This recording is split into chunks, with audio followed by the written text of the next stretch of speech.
Yo, people, what's going on? Back again with another episode of Footy Talk. I just seen this, Toby. Happy birthday, my guy. Yo, Lou, what's going on, bruv? You man got I'm good.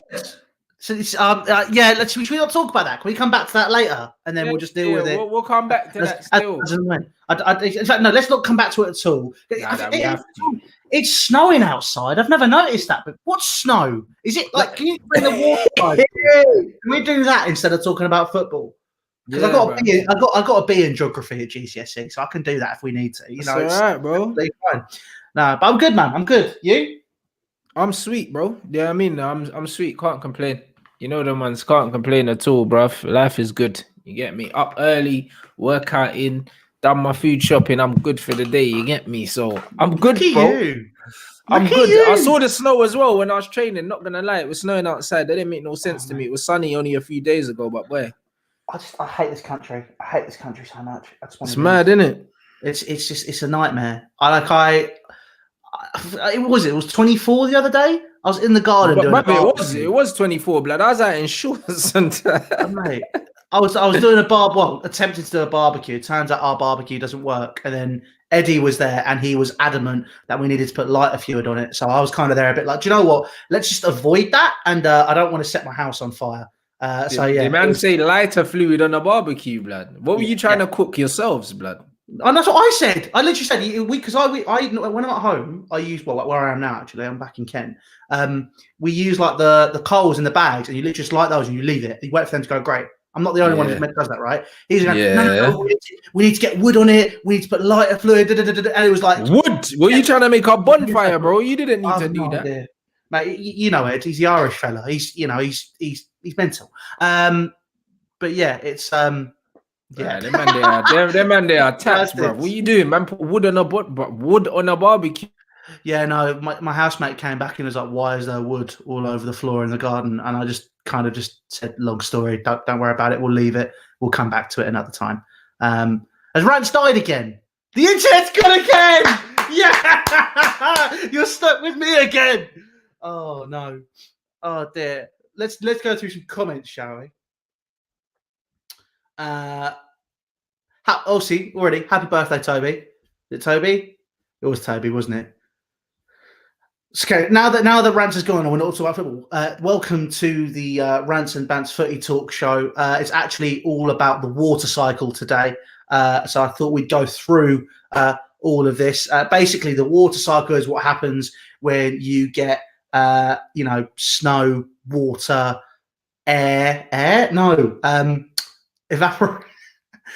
Basically, what happens is you got the sea, and the sun takes it up and evaporates it, and then that makes the clouds, and then the clouds drop water down, and then the water goes into the streams, and then if it's really cold, it turns to ice, and then that is the water cycle, and that's what we're dealing with right now. We could do that. Or I can sing Frozen because it is water. Don't particularly want to build a snowman, to be honest. I don't think it's going to settle. We'll talk about that. But yeah, that's the water cycle. Geography wasn't my strong point. We did earthquakes, and obviously the running joke was simply about me coming through the door and upstairs. Do you know what I mean? Like, oh look, here comes Louis. Oh, what's that on the Richter scale? It's not funny, okay? It really hurt my feelings. But we move swiftly on into the football news. Let's see what's going on. Maldini's middle finger. Good to see you, Ring here, Lou. Thank you very much, mate. I don't know if I can highlight comments. No, I can't do that. Only Rants can do that. And Rants died. So, he's got to fix his McDonald's internet, hasn't he? But yeah, where else are we at? You learn about that in geography. Yeah, no, it was geography where I did it. Talk Chelsea, look. I don't want to, if I'm honest. I had to basically put it this way. I had to, because Wolf were playing at the same time, I had to listen to what was going on and find out how crap we were, and then go and watch the full 90 minutes myself afterwards. That was painful. That was painful. Look, if I'm going to be honest, I don't. It's one game. I'd rather lose one game 5-0 than lose 5 games 1-0. We're still in the top 4 race. Nothing's really changed. It's one game, you know. We hadn't conceded for 12 hours. I think it was conceding goals was going to happen at some point, but 5.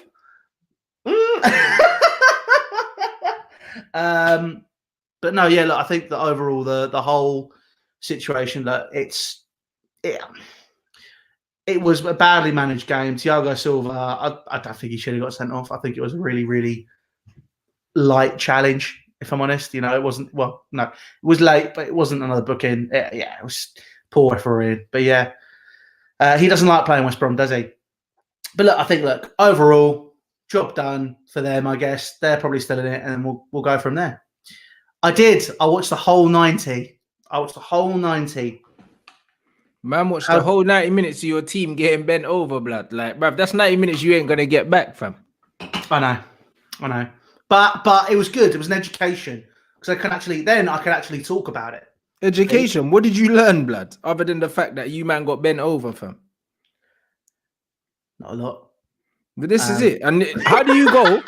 How do you go from being a team that don't concede goals to conceding 5 in one game, blood? It's one game though. Do you know what I mean? I think the 10 men thing. I'm not going to say 10 men's the biggest problem because I mean there are games where you play with 10 men. It's more difficult than playing with 11. Yeah. But I don't know. That see right. We defended poorly, but at the same time, I do want to give credit. I'm not Jonathan Ross. Credit to. Yes, I'd like to give some credit to West Bromwich Albion. I like to credit to West Brom because a lot of their passages of play were actually very good, and it was not a Sam Allardyce team. That was a Samuele Allardyce classic team. But one thing I would say is, I didn't watch the game, but normally when teams go a man down, they try and play it safe. Were you lot still attacking and going for it? Is that why you were getting pammed, or I think that's what it was. I think that's what it was. We just kept trying to go for it. But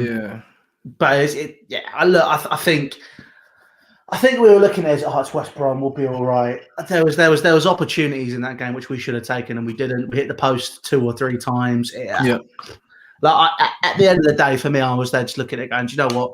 It's a game for us to learn from. And now, obviously, nothing's changed. Obviously, because you lot were still going to be ahead of us for quite a distance. Leicester are still. They lost this weekend as well, so they're the same distance from us. Tottenham drew, so they're still behind us. I don't see any big differences. Obviously, we got the Wolves West Ham game today, but I mean that could be the only thing which makes a major difference to our season potentially. The fact that Leicester lost as well, and then Tottenham bottled it. It didn't really make too much difference, bruv, to what your objective was. Your objective this season is to finish in the top 4. And that's the first bloody game that you've lost since your manager's come in. Honestly, ain't no big deal, innit? When I heard the result, I didn't care, bruv. Because I was like, bruv, they were due a loss, man. You know what I mean? They've been performing well for a while. That's how I felt.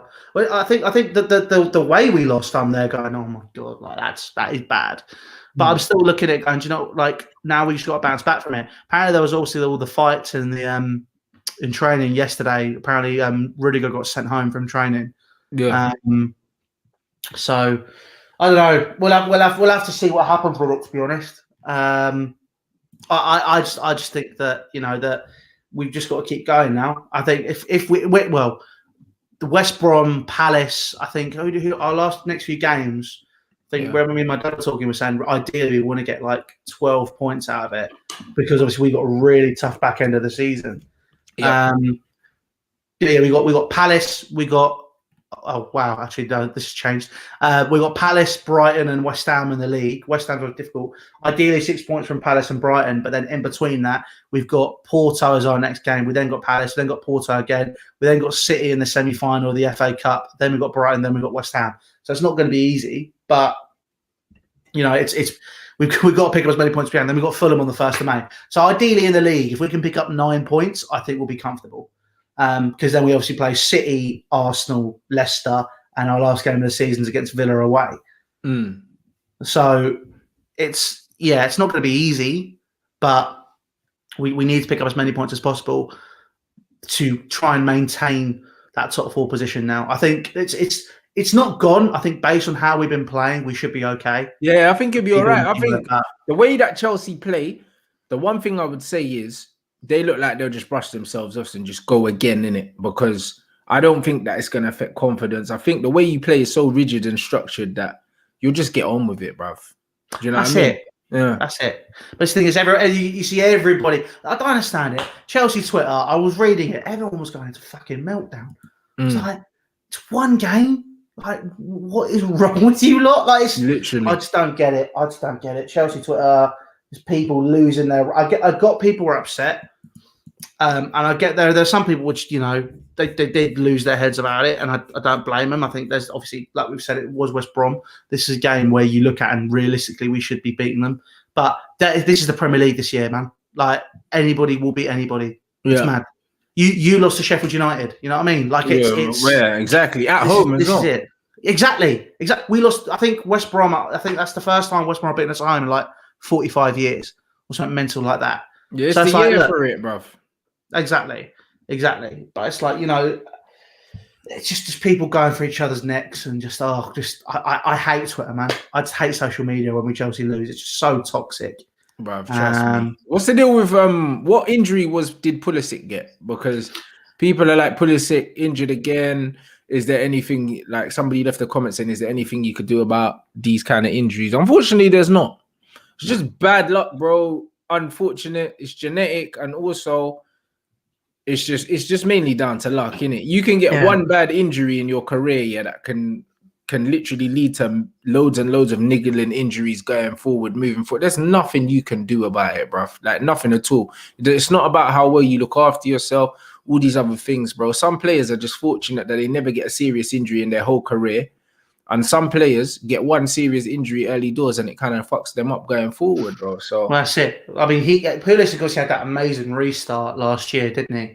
And then he had that hamstring injury. It was in the final, or it was against you in the FA Cup? The FA Cup. That was against Liverpool, wasn't it, or Arsenal? When it was Arsenal in the final. Yeah, he ripped Arsenal to bits and then he got injured, but he was killing them.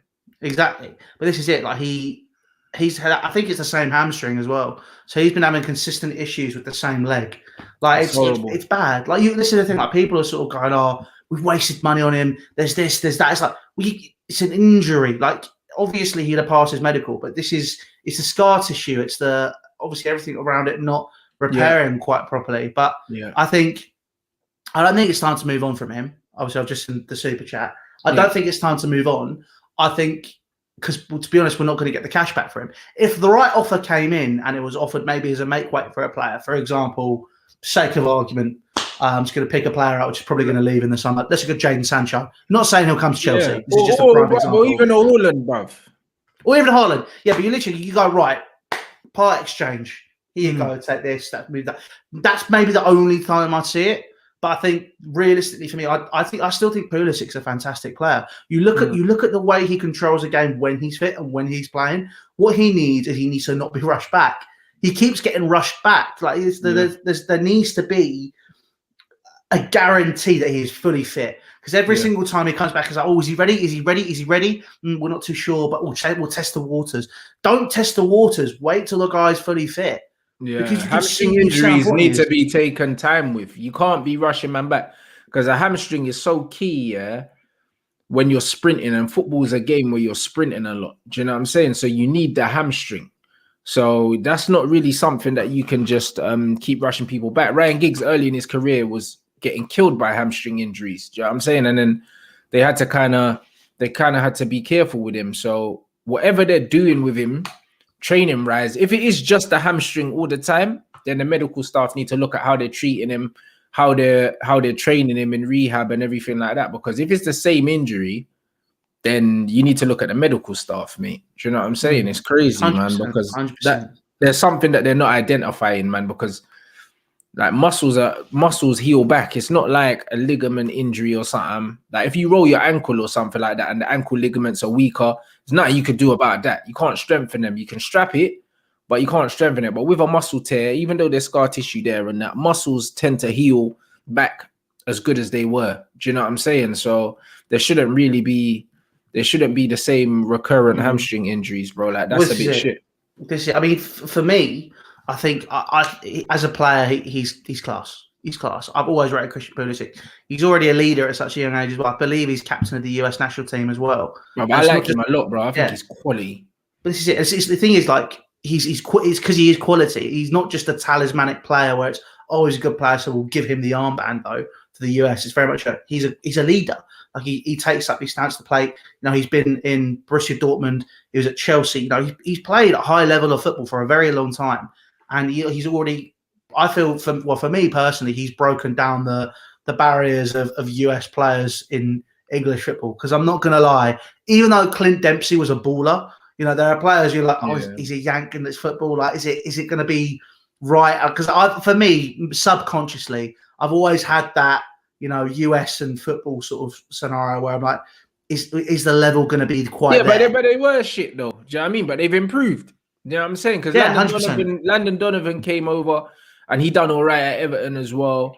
Like United had Tim Howard, Yedlin was at Newcastle and that. So they've been producing players like steadily over the years, but he's quality. He's as good as anything I've seen play for the United States, bruv. Like, he a proper player, innit? And to end up at Dortmund anyway, you can't be no scrub because they got a good scouting network and they could pick up people from anywhere. Exactly. So yeah, look, I think Pulisic come good. I think if there's another couple of injuries, that's when I think about it.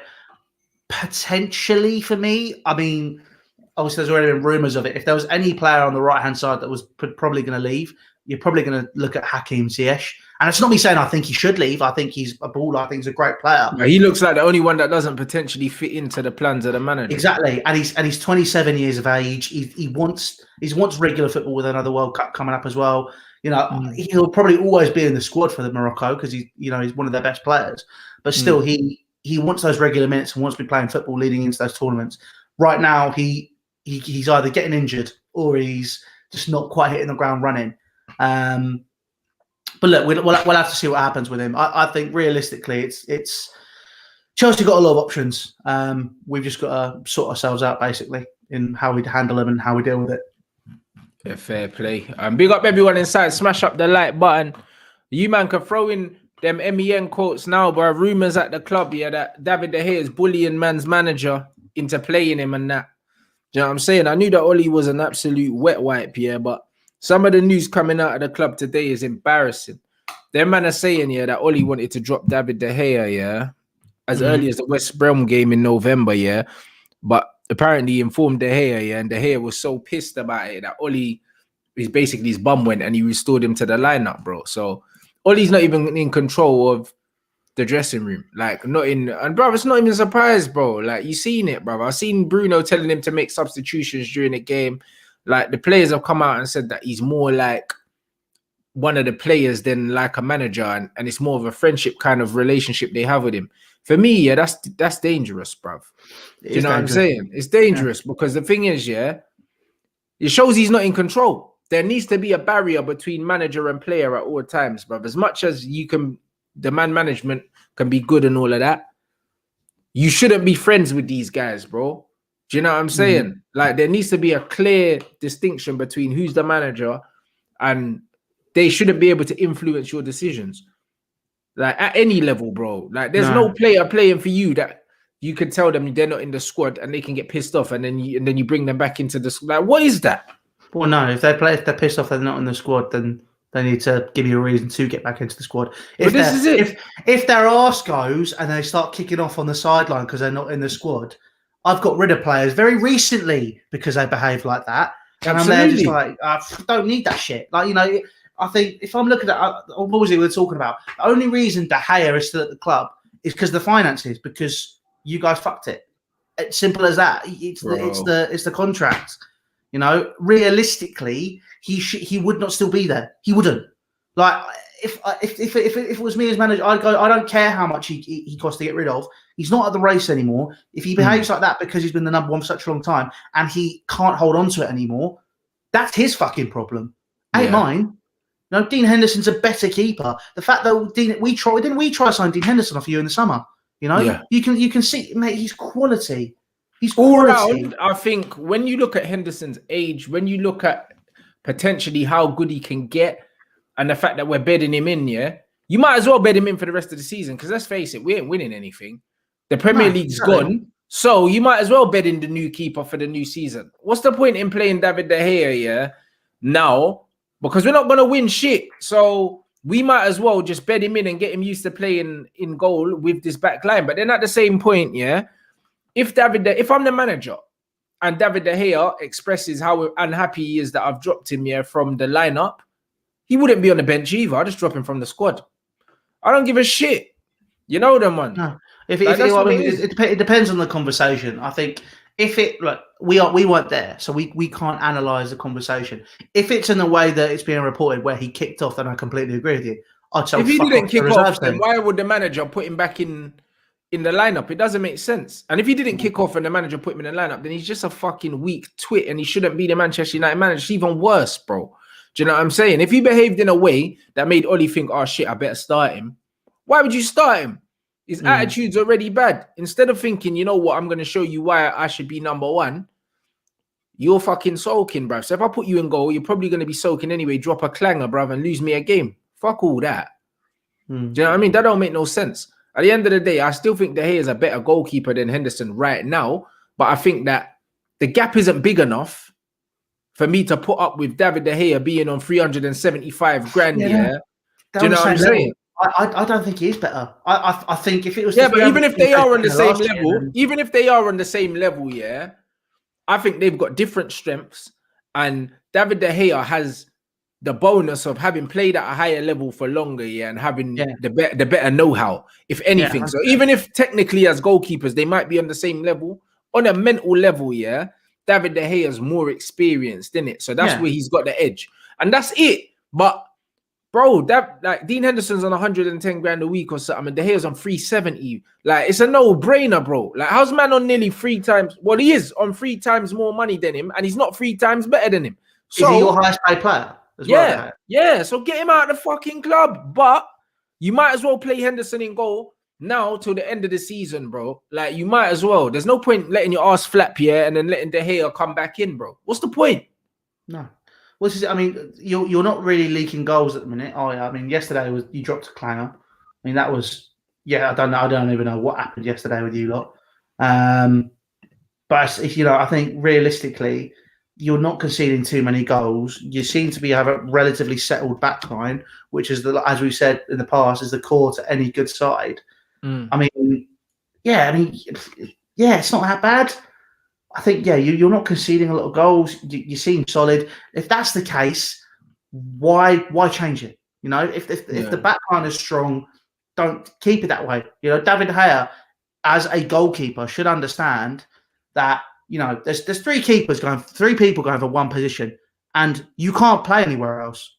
They need to basically look at it and go, right, well, if we're all going for this one position, as we've already said, in training, they need to show why they deserve to have that number 1 spot. Why did 100%, bro? And one thing also I don't like that no one's spoken about, and look how shit Manchester United have treated Romero.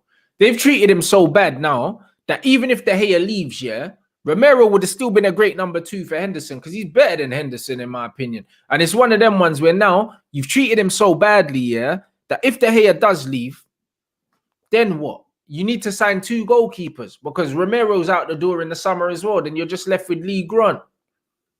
So it's a shambles, bruv. Like, if you know you're gonna phase out David De Gea, at least keep Romero, treat him with respect so that he's there, bruv. At least as an understudy. But you fucked off 2 goalkeepers.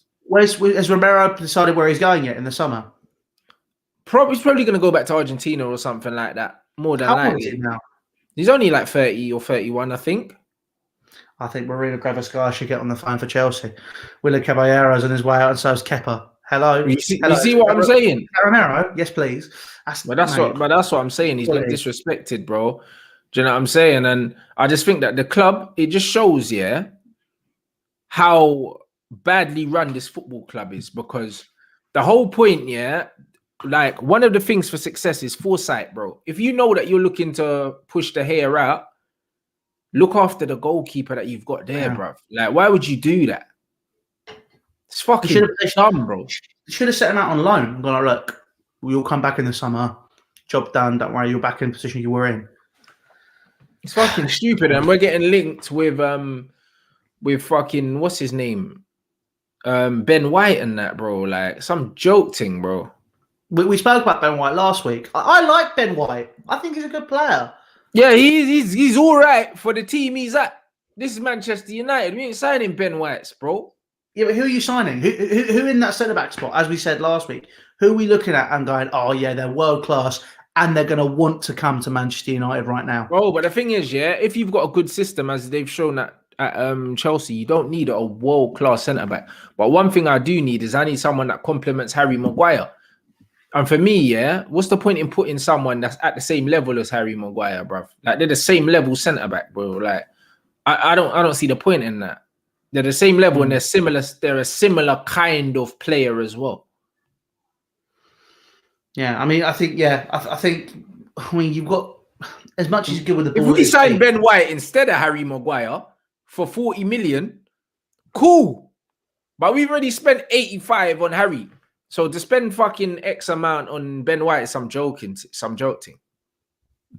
Yeah, no, 40 million is a bit steep. But then who's available? Who are you going to get in the summer? Who's going to complement Harry Maguire? And I don't know, my guy, but that's for the agents that we pay like millions of pounds a year to fucking figure out. The scouts even. Do you know what I mean? These guys are all frauds, bruv. They're all nicking a living. I'm seeing all these good, all these clubs, yeah, getting all of these good players at a steal. Leicester always seem to replace their players for peanuts. Do you know what I'm saying? Like Brighton are picking up players. Southampton pick up players for fun. Look at all these teams that are picking up players, yeah, for a pittance. And we can't seem to find any of them. But we supposedly have a good scouting network. So what are these guys doing then, mate? It's true. I think the other thing is that with the systems that Brighton, Leicester and Southampton will have is they develop players to sell on the market. You could pick up the players they get, but then you're then going to become one of those clubs.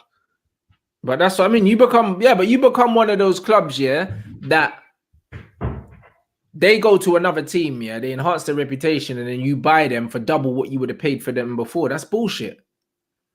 Do you know what I'm saying? That's why they were saying Southampton was Liverpool's feeder club and that. But it's like, bruv, they would have saved money if they just bought the flipping players directly from the source. You know what I'm saying? Because, for instance, when Mahrez went to Leicester, he didn't improve massively at Leicester, bro. Leicester was just a platform. Do you know what I mean? Leicester didn't make him a better player. He was already that player. Excuse me. Yeah, no, he was. Sorry. Yeah, he was already that player. So all I'm saying is, yeah, if you've got a better scouting system, then you can skip all that nonsense, bro. That's true. But I mean, there are certain stages of development which those clubs have helped with. I think. Look, I look at. I mean, who? Right. Let's have some fun here. Right. Let's go and have a look at our favorite website. Let's have a look at Transfermarkt. Let's see who.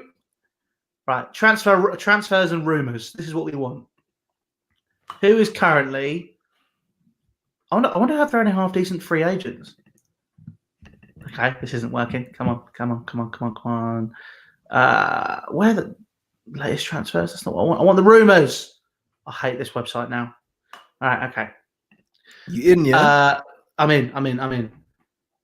Okay, this has just told me about a centre forward called Mohamed Ali Amri, who's gone from US Monastir to Al Ittihad in Libya. So that's not really helping me at all. Okay.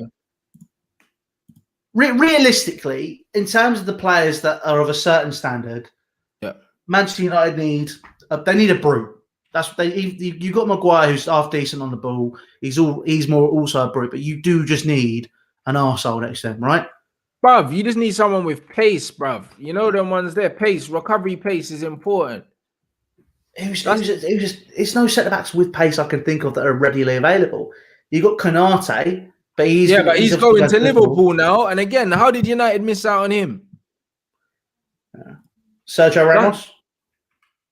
It's too old, mate. You know what I mean? I like him, but it's one of them ones where if I could get him on a free, cool, I'll take him. But United are on some joke team right now.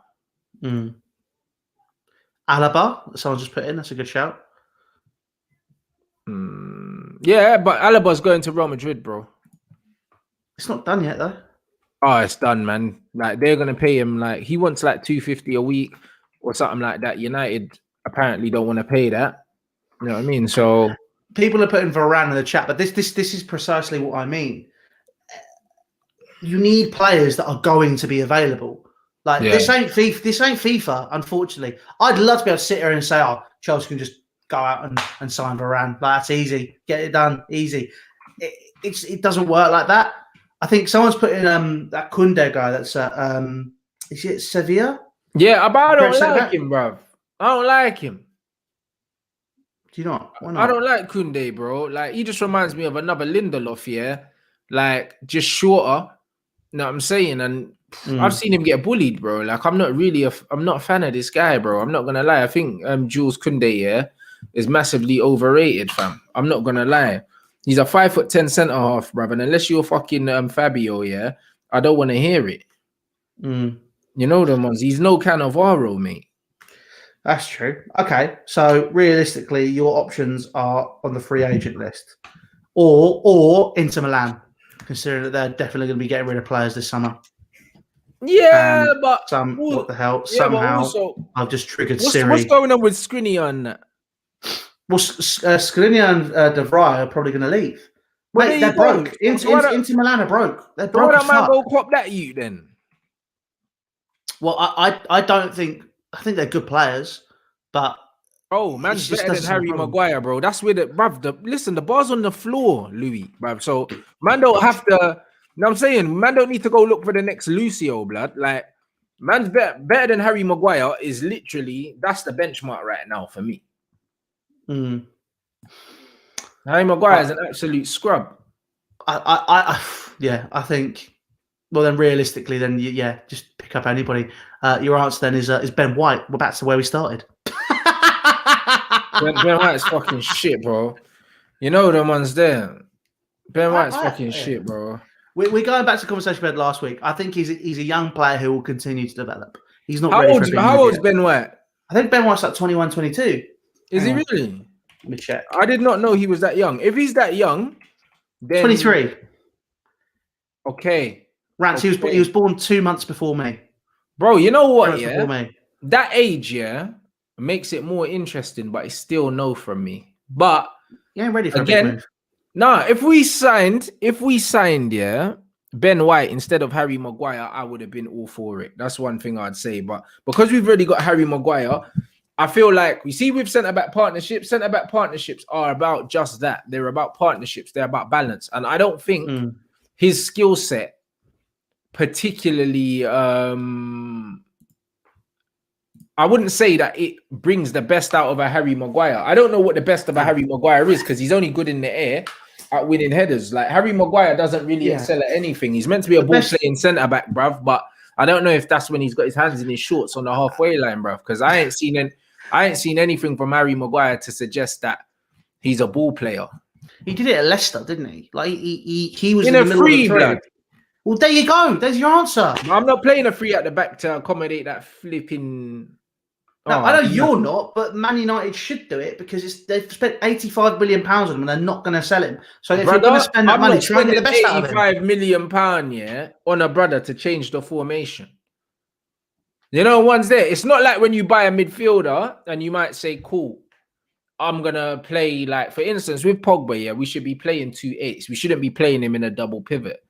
But that doesn't necessarily change the whole shape of the team. It just pushes it further forward. I'm literally playing an extra centre back just to accommodate this guy, bro. Like, that's crazy. Three at the back system works. And I think it does work, but it works with certain players and also it works with certain attacking players. The reason why Chelsea aren't getting the best out of this system right now in terms of as an attacking force is because just that. You don't have the players that are potent enough at the other end, yeah, to convert the chances after all the possession. And we had the same problem under Louis van Gaal. We had the possession, we had all of that, but we didn't have the potency up front. Rooney was aged. Van Persie was aged. Martial was a kid when he'd first come in. Rashford was a kid when he just come in. We didn't have anyone in their prime in the attacking sense, yeah, that could take the chances that we were creating. And that's what it was, bro. But we never went out and spent 85 million on one centre half under under Van Gaal, bro. Van Gaal got Marcos Rojo for like 25 mil or something like that. He got Darmian for like 29 mil. Do you know what I'm saying? He wasn't spending 80 something mil, bro. No, but that was also before the market was massively Yeah, but we still spent inflated. 70 odd on Di Maria, so it's not like the market was. It's not like the market You was. spent, I suppose it was 45 on Di Maria. No, I think we I think we got him for 70 odd and we sold him for 40 something, bro. Let's have a look. It might be hang on.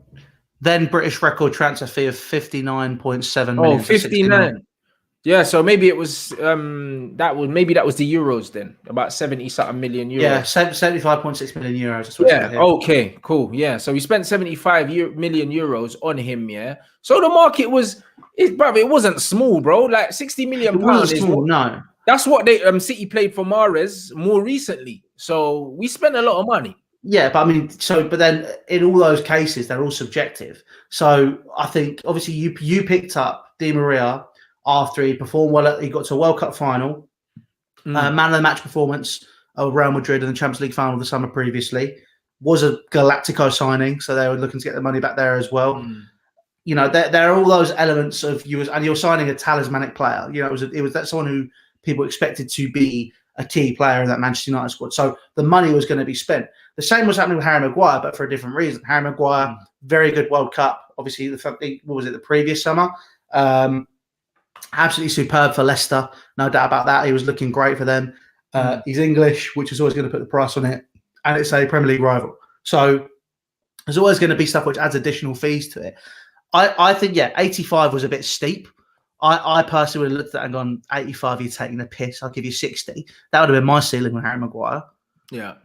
Because, I'm looking at they're spending 75. And it was also the fifth reason. It was one window after Liverpool had spent £75 million on Virgil van Dijk.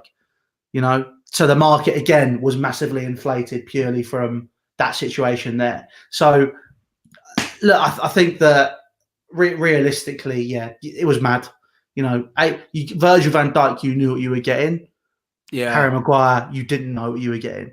I think that I think people looked at it at Man United going, oh, well, they spent this on Virgil van Dijk. We'll just make our money back on Harry Maguire. You guys ain't making your money back on Maguire ever. No, never. No. It's But look, to get the best out of him, player 3. Luke Shaw on the left-hand side of the 3. Harry Maguire, Lindelof, Alex Telles on the left-hand side.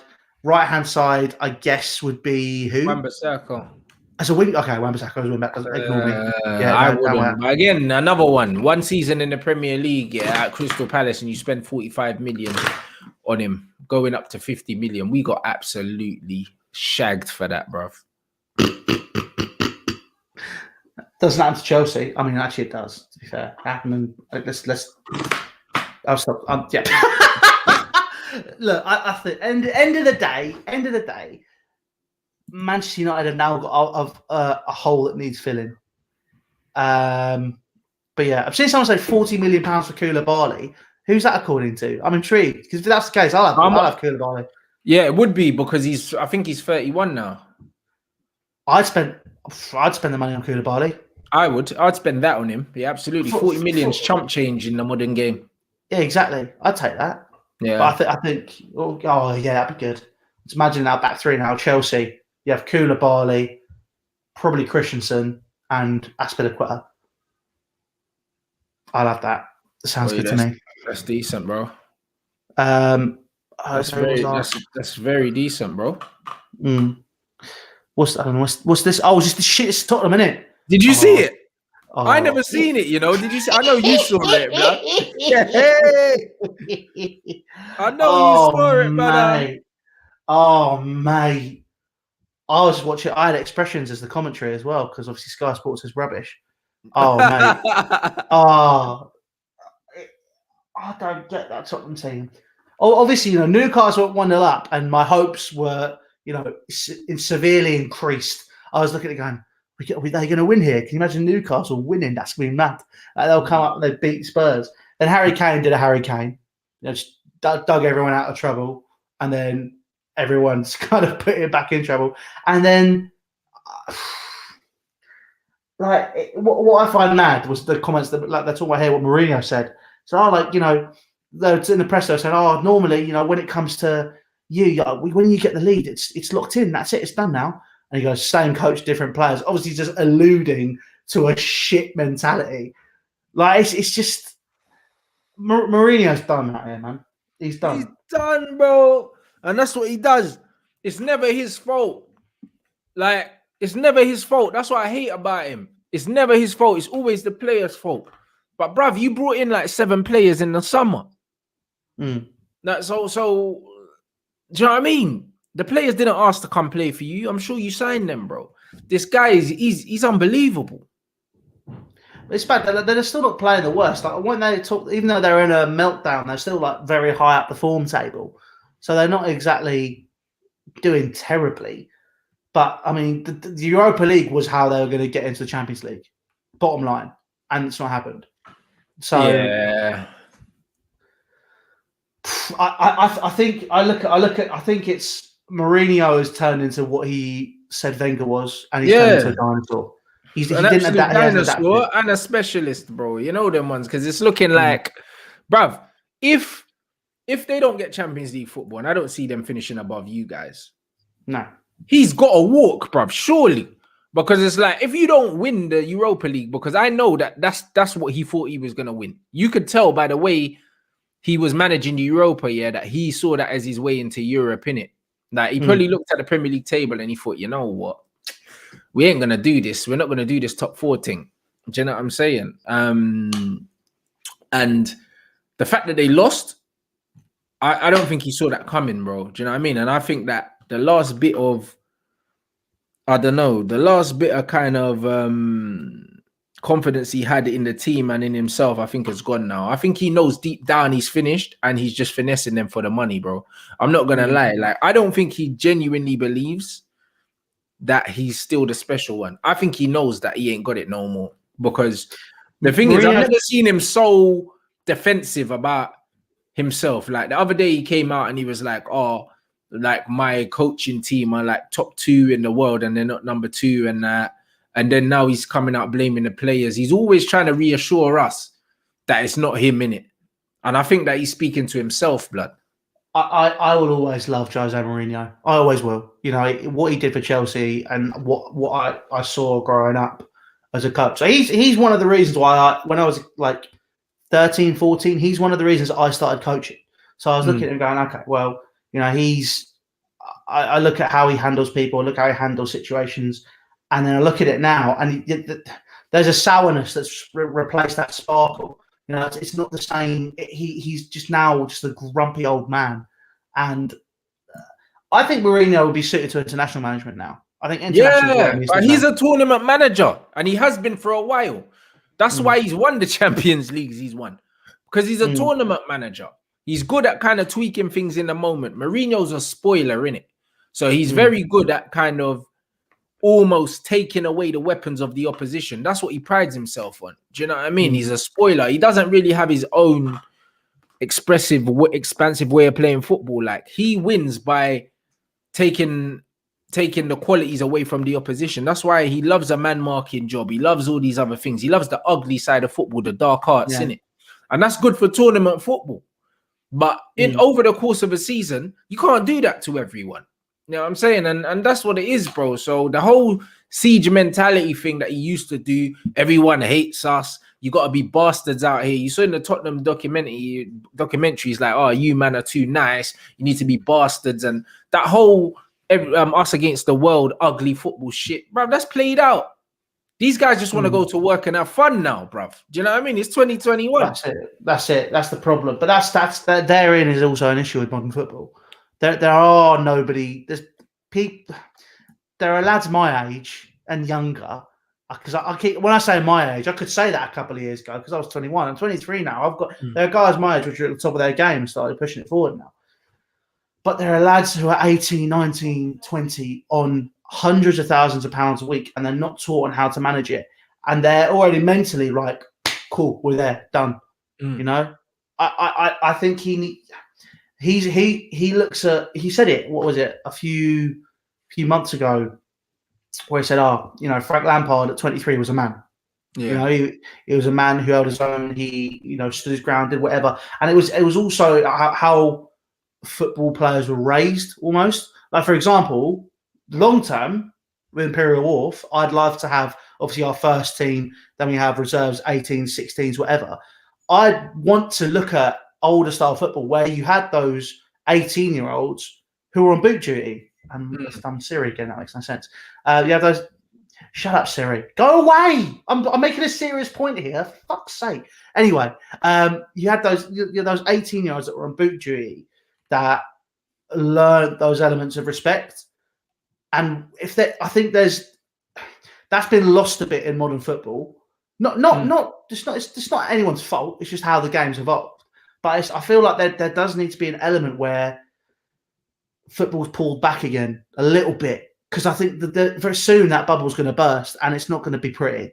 Those elements of, okay, you need to learn how to be careful with money. You need to learn how to have respect for people. You need to understand the game. You need to appreciate the game more. Mourinho was right place, right time. When he was at Porto, when he was at Chelsea, when he was at Inter Milan. He's pulled clubs back. He's looked at Tottenham like he looked at Inter. Italian football was at one of its lowest ebbs in a very, very long time. It was from compared to where it was in the early noughties and the 90s. It nosedived, and he took a team which nobody did like in Italy. No one likes Inter Milan. He took a team with like that, and he won the treble. The first guy since Fergie to do it, and I believe the last. Oh no, Hansi Flick, Bayern obviously did it as well. And although they did it afterwards, but he's looked at Tottenham as that club, as Inter Milan. Going, oh well, there's an element there we can piece it together. But the thing is, with Inter Milan, they still had the likes of Materazzi in that team. Zanetti. You had all these players in there. Bruv, they had loads of experienced, tactically astute players that had a lot of mileage on them, and they were in the twilights of their career, and it was their last hurrah, innit? Yeah. He ain't got that at Tottenham. Do you know what I mean? Like, he inherited a team that made a Champions League final because the manager overperformed, not because the players were ridiculous, bro. It's because the manager got that out of them because they were really playing for the manager. I don't think these guys have ever really been playing for Jose. I think they've been like, oh, you know what? We'll give it a go. Do you know what I mean? But as soon as he starts throwing them under the bus and the way he treated, like, what's his name? The midfielder, Ndombele and that. From the very beginning, during COVID, got my man out in the park and that. Like, it's just like, what the fuck, bro? And Ndombele has improved under Mourinho. Yeah, but I don't think he has improved. He's just playing how he always plays. And Ndombele is a player that you just need to play through him and give him the ball, innit? And people always say now, oh, Ndombele looks like he's not fit and that. Bruv, that's just his body language, bro. That's how he plays, bro. Like, do you know what I mean? He's got a very, like, laid-back style on the ball and that. He's not unfit, bro. He's a pro, like. Do you know what I mean? And Jose kept subbing him off, and they're saying, he looks like he can't play 90 minutes. He can play 90 minutes. But Jose, at 1-0 up, wants to shut up fucking shop. So he always takes him off. Yeah, that's true. That's the problem. That's where Mourinho's tactics fall on his face. Yeah. And that's what it is. Like, as far as I'm concerned, Mourinho, is outdated. Mourinho came through, in an era that just worked perfectly for him. Do you know what I'm saying? And that was it. But he didn't evolve his game whilst the game was evolving. And the top managers do that. Pep's done that. Do you know what I mean? Sir Alex Ferguson done it many times. Carlo's had to do that. Do you know what I mean? Because people talk about Carlo Ancelotti, Carlo Ancelotti doesn't strike me, as the kind of manager that's got his arm around everyone's shoulders, bro. He doesn't. But he managed people as and when. He managed the people as and when he needed to. Mourinho thinks he doesn't need to talk to any of his players. Do you know what I mean? And that used to be okay. Do you know what I mean? But that's not okay now, bro. That's why they hated Fabio Capello in England as well, bro. Do you know what I mean? These players would, like, you just be like, oh, why aren't you playing? I don't know. He's not talking to me. Bro, you can't do that now. Yeah, it was that story, wasn't it? Did you see the Jackmate podcast with Ben Foster? No. So Ben Foster was talking about how in the England camp, Fabio Capello was just a massive prick. Like stuff like he those little things like he banned ketchup, so you can have no ketchup or anything. He banned butter, so if you had toast in the morning, you can have butter on it. When it came to eating dinner, all the players would eat together, and you weren't allowed to leave until the last player had finished his meal. And you have guys like, apparently people took the piss. Apparently there was like David Beckham would sit there and eat really slowly in front of everybody because it'd be really funny. But it'd be stuff like that. Was like, so Fabio Capello, the big one, right? So Ben Foster's missus was in labour just up the road, right? Yeah. And she calls him sort of like, I mean, the standard stuff. I love the way I just explain that as standard because I wouldn't know what the fuck to do in that situation at all. But he goes to Fabio Capello, goes, "Oh, my wife's just gone into labour." It's literally just up the road. Like they were training at the Grove. I think he was at West Brom at this point, so it's literally an hour or so up the road. And Capello just went, "We've got a game tomorrow. We've got training this afternoon." Didn't do the human thing of go to your wife and get that sorted. He's like, "Okay, but like I need to get this sorted, right?" And Fabio Capello eventually gets persuaded. He has to get persuaded to allow Ben Foster to leave. Right. So he gets this car, goes up there, and then he's with his wife. Right. He's missed the birth of his child. So he's just missed it by about 5 minutes. He's there for about half an hour. He gets a call saying, Mr. Capello wants you back at training because he wants to play in the second half tomorrow. Ben Foster doesn't want to go. Missy says, "You can go, don't worry about it." He goes back to training, all that sort of stuff. Man doesn't even play a minute. He's just chilling. And Capello didn't speak to him as to why that was the case. You see, this is where we fight, bro. We have a fist fight. This is what happens. Do you know what I'm saying? Because if I miss the birth of my child, yeah, and then you're not communicating nothing with me, I'll just punch you up. Like I don't have time for that. No. You see what I'm saying? Like that's what I mean. Like certain managers think they can do that. Nah, bro. Don't get me wrong. Yeah, there's always an open door policy. You could come to me and you can speak to me about whatever you like. That doesn't mean I'm gonna agree. It doesn't mean anything, but you can always speak to me about it. Yeah, you know the ones. I don't mean I'm gonna fucking play you. It don't mean none of that. Do you know what I mean? But I'll never drop someone, yeah.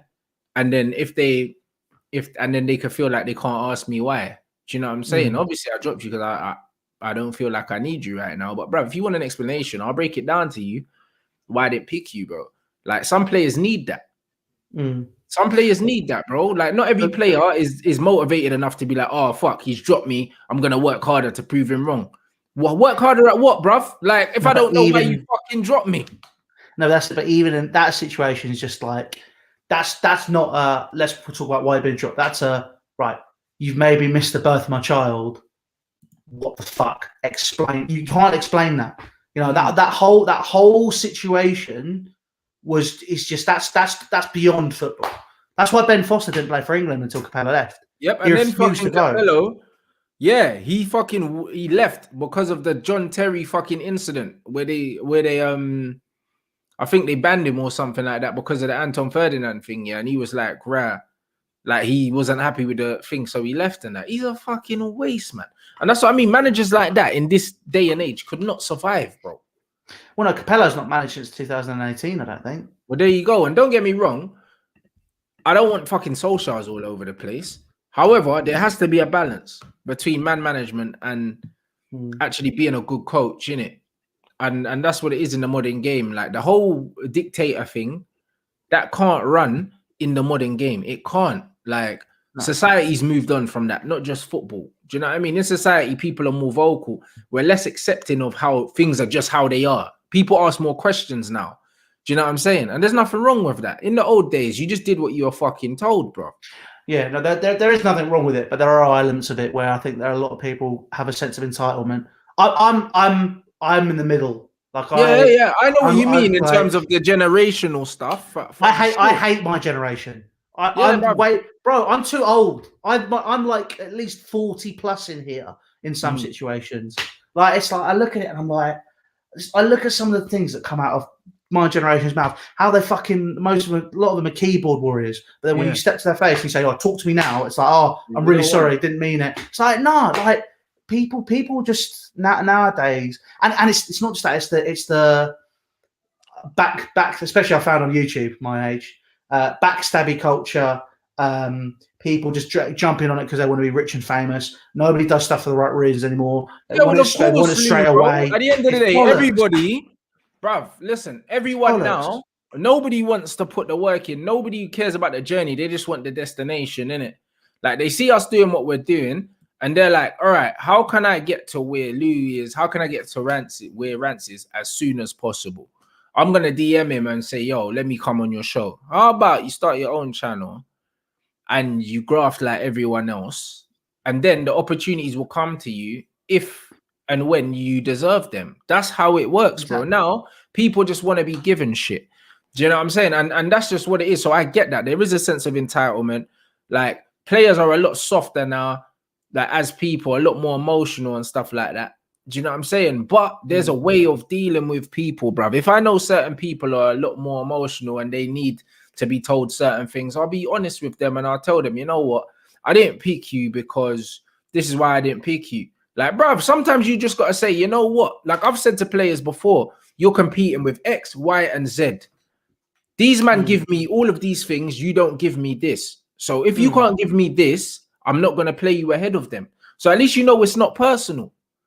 Yeah, you know, it's not that it's not that I don't like you or whatever. Yeah. Now we're cool, bruv. It's just that you're not giving me what I need. Like, for example, yesterday we had a game, and the thing is, yeah, in football, you can have one position and have 5 different types of players for that position.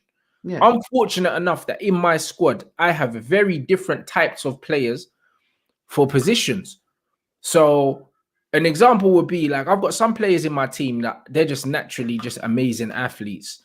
Maybe they're not our most technical players, but they're crazy athletes. We've just had a layoff with lockdown. They've come back and they look like they haven't had a fucking day off. Whereas there's other players that are a lot more technical than them, but they need to play themselves back into match sharpness because they're technique players, they're finesse players. So even though they're my favorite players, after 15 minutes into the game, I subbed 2 of them off, and they're my favorite players. And hey, we scored straight away. And it wasn't that they're not good enough. It's just that I know that their skill set wasn't suited to that type of game after being out for so long.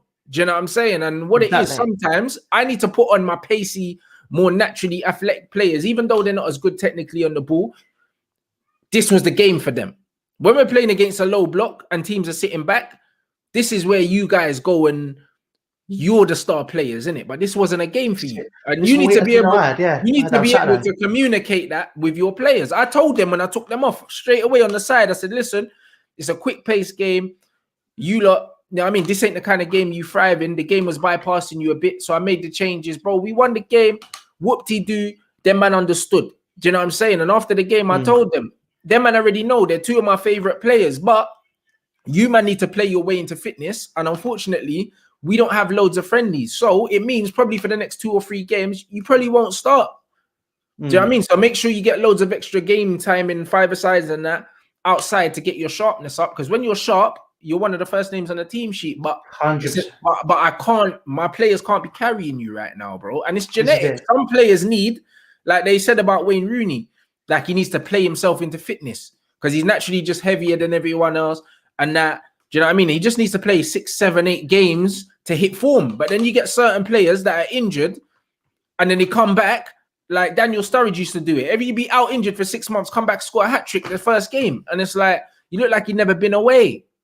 Harry Kane never used to score in August because he used to have to fucking build up into his game, bro. There's different types of footballers, bro. Not everyone's going to hit the ground running, bro. So you need to be able to manage your players and communicate with them. Yo, this is why you're not playing. Instead of just, you're not playing because I didn't pick you. Now, what the fuck, bro? No, that's it. I know, but I made that mistake on Saturday. Yeah. So I looked at the team we were playing, and they were very physical. And I know for a fact they got a bunch of ringers in to play us.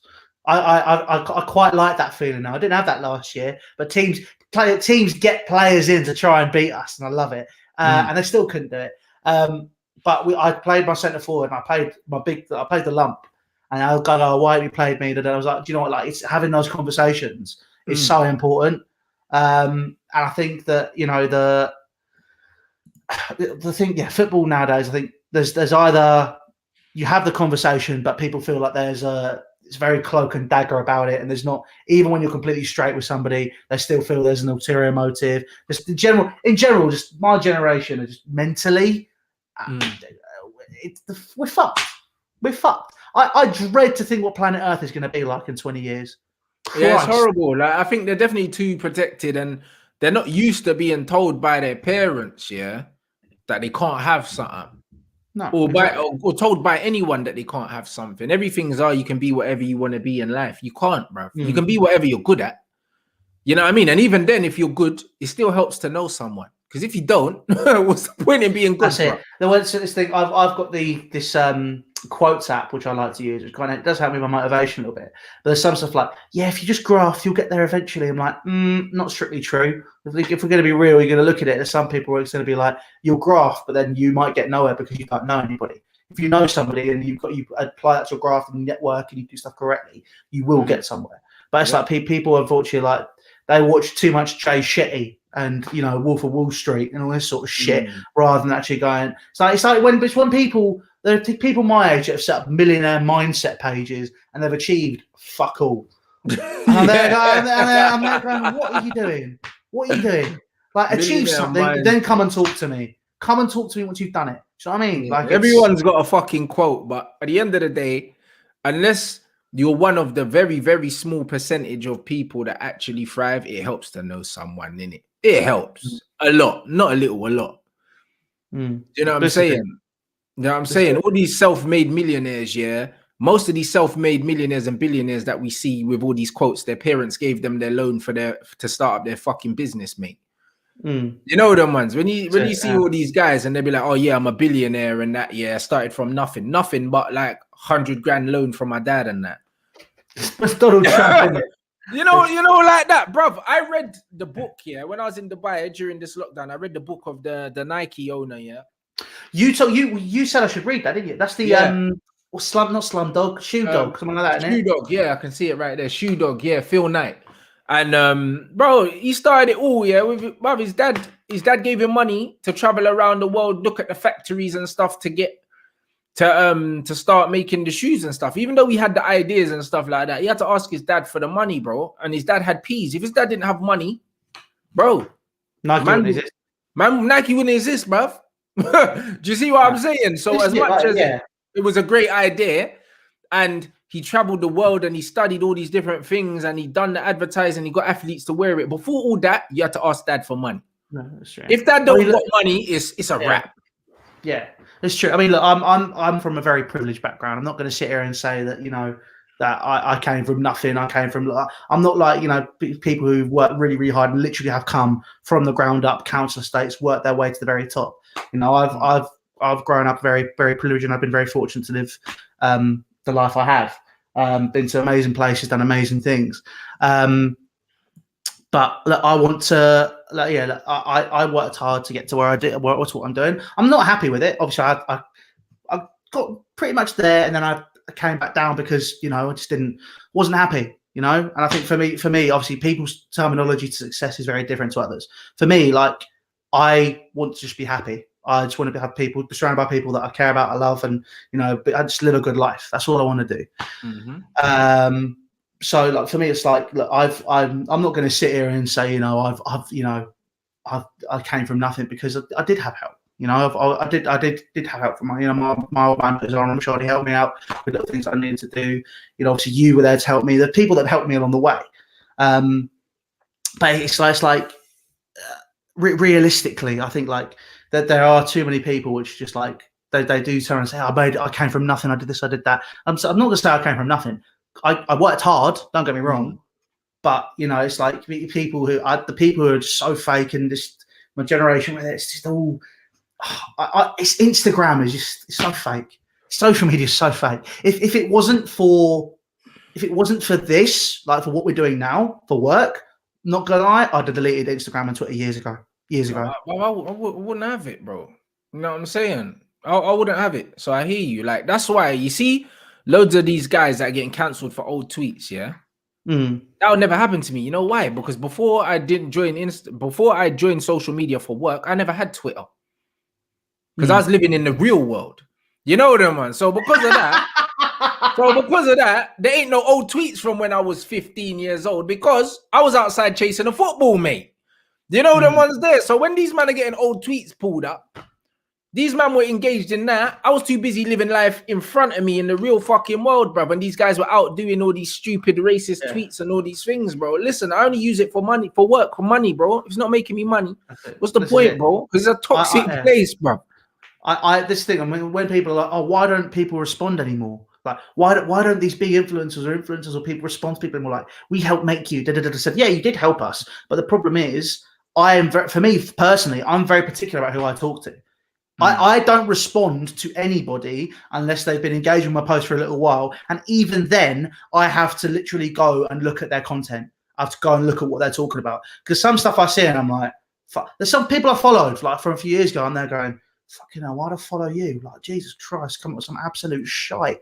And and you just, I don't engage unless I literally have those social media got these little 15, 16-year-olds thinking that they need to have a fucking Gucci belt, yeah? And a Louis hat, bruv, like while they're still in school. Mate, it's oh, I went to school with people like that. Yeah, it's some dumb shit, bruv. They got these men thinking that you have to be established in life, yeah? I rocked up. Do all these things, yeah, like at a certain time or you're failing in life, blood. Like it's some joke thing, bruv. That's I don't really care about them things. I rocked up to my first secondary school loan close day in a football shirt, jeans, and a pair of Astros, like you did at school all the time. That was it, right? I went to school where the kids are all fucking rocking Ralph Lauren and Abercrombie and Hollister and all this shit, and I had no idea what it was. You went to them Luke Shaw schools, man. Oh, mate, it was so. It's like, oh my god, like, why are you not wearing this? And I'm like, what? Oh my god, you don't listen to Radio 1? No, not really. I like listening to what I like listening to, mate. And then it starts dealing with I just hate it. There's places where I have to really bite my tongue out. Do you know my school? After what happened, my school, they fucking called me and said, "I would really love for you to come and do a talk at." They call it Pengelly Society. Okay, so it's some fucking second-rate, trying to be Illuminati bollocks where everyone dresses up and they drink wine and stand there like, oh, look at us. Oh, we're so posh. We're so good. And they get someone to come in and talk about something, yeah? Go, we'd really like you to come in and talk about what you've been doing with your football club and your YouTube career and how we helped you. And as soon as I heard that on the phone, I was like... Bruv, man said how we helped you, you know. It was like, you tried to stop me doing it. Like, fuck off. It's just like, something. Oh, I just hate it. I just hate... People just want something for nothing all the time.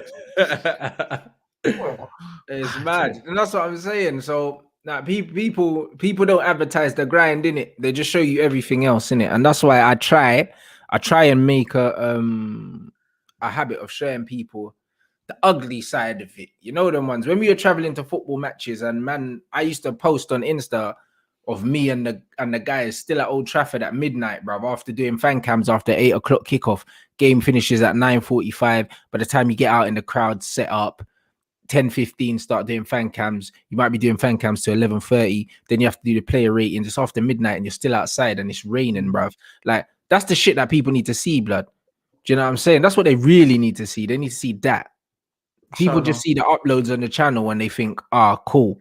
Like, do you know what I mean? It's just that you just go to the game, take this. They don't see where man's eating my dinner at 1:30 in the morning, bruv. Do you know what I'm saying? Like all them other things. That's what people need to fucking see, bruv. That's it. And when people like, what annoyed me even more with that is when people try and tell us how to do it. That would annoy me even more. It's like, that was. I'm not gonna lie. I don't miss that one bit. I don't. I miss talking to people outside the ground. I think that was awesome. I love doing that. I like literally it'd be a case if you do it until like the last person was there. What I don't miss is like towards the end. It was just always. Too many people watching and they weren't doing it for the right reasons. And it's just like you'd be doing that grind and then it would just be people just, trying to say, oh, I want to, they're doing it because they watched AFTV one too many times. They try and take up fuck off, Siri, for fuck's sake. Sorry. Sorry, I'm back. No, but technology, blood. I'm telling you. They try and create a persona like I want to be this person.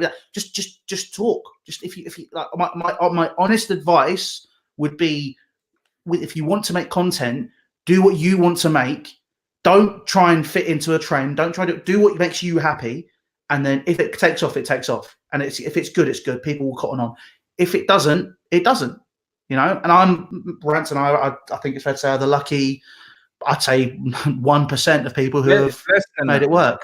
It's less than that. So yeah, so it's like 0.06% or some nonsense like that, bro. Mate, it's nuts. It's literally it's bruv, it's horrible. You know that, man. It's horrible. You know what I mean? So that's the real truth of it. Do you know what I mean? So when everyone looks at it and thinks, yo, anyone can do it, no, they can't. Do you know what I mean? It's that simple, and it's all right to know that.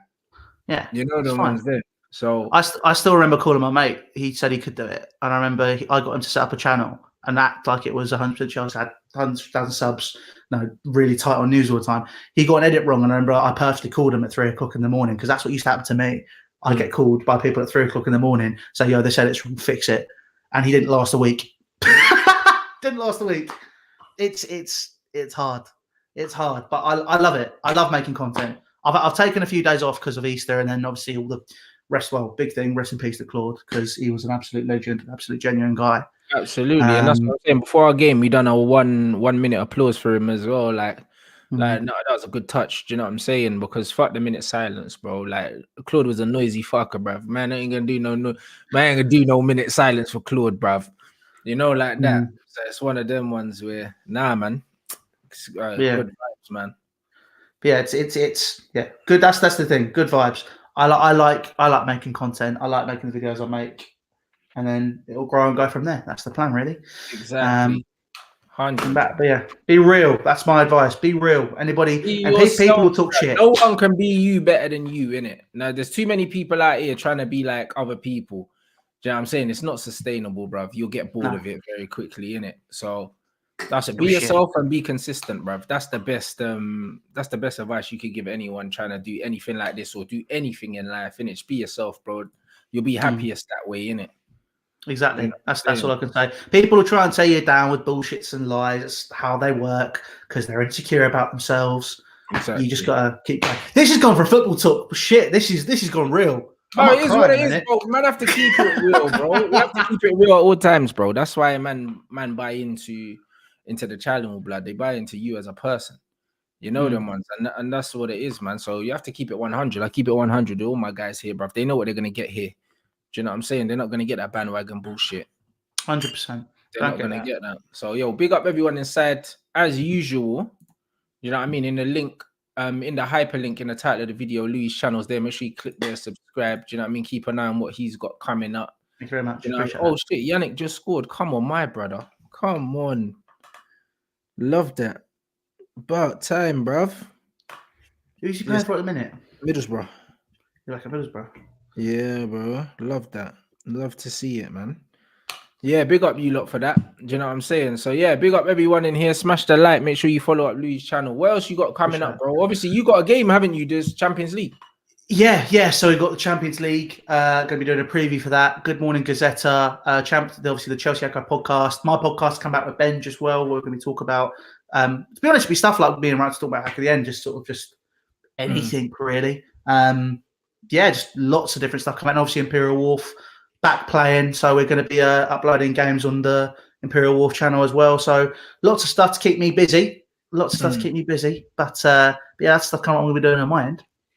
Love that. You know what I mean? Big up everyone. I'm back at 6 tonight on here with James Redmond, and then I'm on Lee Gunner's channel at 4. Yeah, at 4 o'clock. So I'm going to go eat now. I'll probably go for a walk and that. I'm going to do that as well. Snowing, you get me? So yeah, man. Yeah, so you should be right. That's it. So big up everyone. You know what I mean? Inside, big up yourself. Smash the like button. Make sure you sub if you haven't already. Man's nearly at 58. It's pretty. Like, I'm knocking on 58K's door, bruv. Do you know what I mean? So yeah, big up everyone in here. Make sure you hit the sub button, hit the like button, follow up Louis, and yeah, I'll be